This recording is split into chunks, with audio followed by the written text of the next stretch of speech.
Dear all, hello. Today, Simple Talks, I have a special guest, Dr. Parisa Foroughi. She is a specialist in oral maxillofacial surgery. She is my colleague, and as well as she is currently working in United States of America. Welcome, Dr. Parisa. Hi, Dr. Sabrin. Hi, all. Thank you. You invite me.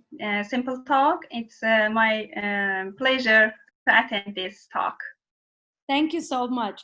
As we can understand, today we are not going to speak about oral maxillofacial surgery. However, I would like to touch an interesting topic, which is National Board Dental Exam. So, Dr. Parisa, if you could briefly tell us what are the requirements to be eligible for this exam? The requirement is just verified dental diplomas and transcription. That's it. Mm-hmm. So, as per my understanding, which means those who graduated from another countries, they still can come to USA and attend this exam? Yes, if American boards, they verified their diplomas, so they can pass the board exams after verifying from the American boards. Um, so they can attend the exams and go to the advanced, or to choose their ways how they can continue their like jobs. Depend on the people. Now, I read a bit about NBDE. For me, it's interesting because I could see that there is parts of this exam. So, can you briefly inform us what are the parts of this exam and what is included in each part of the exam? Yes, actually the purpose of this exam to assess all dentists, international and national, even the Americans. They have the qualification for to start their works. So it has two parts right now, part one and part two. And when they pass the part one, they can go to the part two and they continue their way. And their passing should be above, their score should be above the 75, or sometimes more, because it's depend on the curve, how many students they attend, and that stuff. It's also change the curve. So right now, for part one, I can tell all it is the all basic information which we studied in the our third years, in third course in the dental school, like anatomy, microbiology, biochemistry, histology, ethics, this and etc. So the part two, we have the clinical subjects like endo, oral maxillofacial surgery, again the patient management, and the other subjects. Which I, So from your words that our fresh graduates are more eligible, honestly speaking, because I think their knowledge about the basic sciences are very fresh, and this is definitely an advantage, of course. Now, doctor, that's right. how long it takes, to prepare for this exam? It's as you told, it's fresh graduates students, almost they know everything. They don't forget any basic information. They can easily study for exam. Maybe it's depend on the students, their ability. Some people they start and finish it in 1 month, and some like in the 3 months. It's depend on students to students and their ability. But when they graduate like 10 years ago or 20 years ago, it will be more difficult for them, because they forgot all information. We didn't use histology or uh, not pharmacology, but the histology, microbiology. We didn't use that so True. much in the clinical work, so that's normal. We forgot that subject. Very true. However, it's very individual, as I understand. And That's right. doctor, You know, some of the people, they really like to go back and read about basic sciences, anatomy, I don't know, all of this subjects. Not me personally. Right.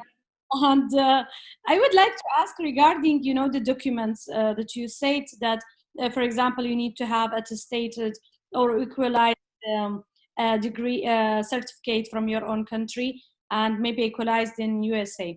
Now, my question is, can this be done online, or you actually need to be present in United States of America? No, actually, it's no need. You came here and just for qualify for exam. All process can be do. You can do it online. Even just you should send your original documents to the America. That's it. Just for exams, they should come for exams. So they cannot attend from other countries for exams. They should come America. Doctor, I heard that there's a lot of different Yes. organizations who are actually preparing the students for this exam. What could you tell us about this? They are quite good, and the students they can use it, but you know they are expensive.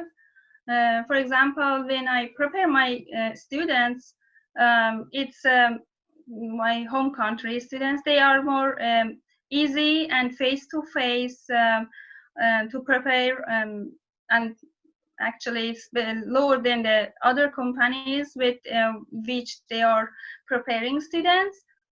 But we are trying to help students.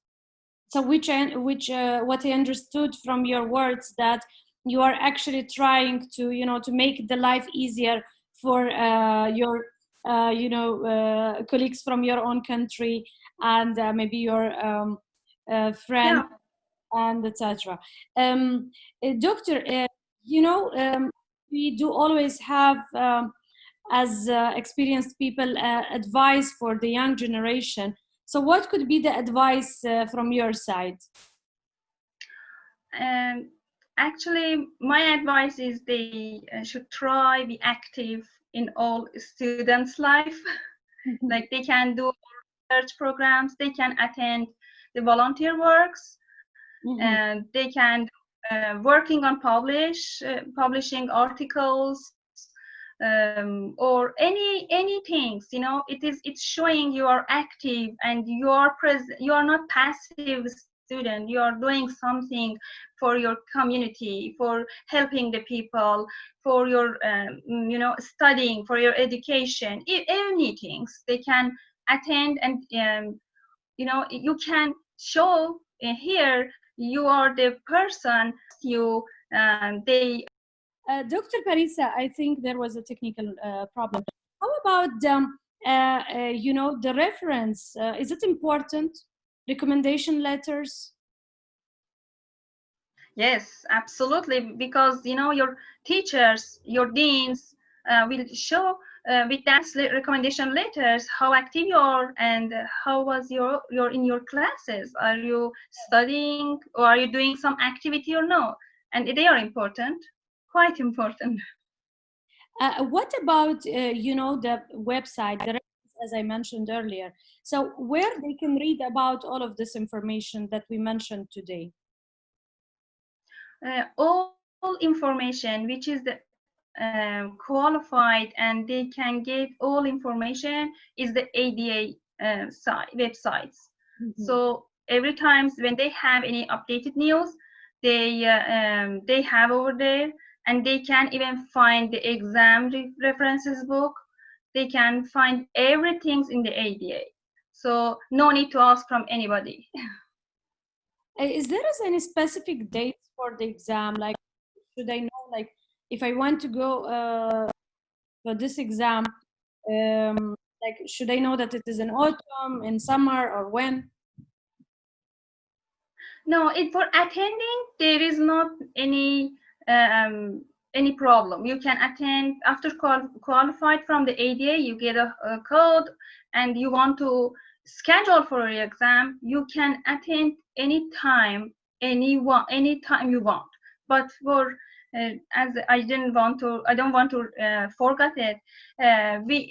Our part one and part two is going discontinue. So they want to stop it and go with the other kind of exam, which is the integrated national board exam, and it will start from the 1st August 2020. And the part one almost on the April it should be discontinued, but they decided to extended it because of the COVID-19, extended till October. So till October students can get part one, but after that they are not able to register for part one exam, and they should be ready for the IMBD, which is the combination of the part one and part two, almost little bit maybe heavier for students, but it will be the new part, new role, new model of the exam will be start for all people, for international and national students. Mm-hmm. Dr. Parisa, thank you so much for being with me today. And I believe that it was a good information for those who are planning for this exam. However, I'm planning, with your permission, to post your email maybe for for the questions, for maybe you could give additional recommendations, and maybe even to join your courses. Thank you so much for being with me today. Thank you so much, Dr. Sabrin. Hope, yes, of course, you can write and my email address. They can ask any question if they have, and I will be happy if I can help them. So yes, thank you so much having me. Thank you. And Thank you. thank you.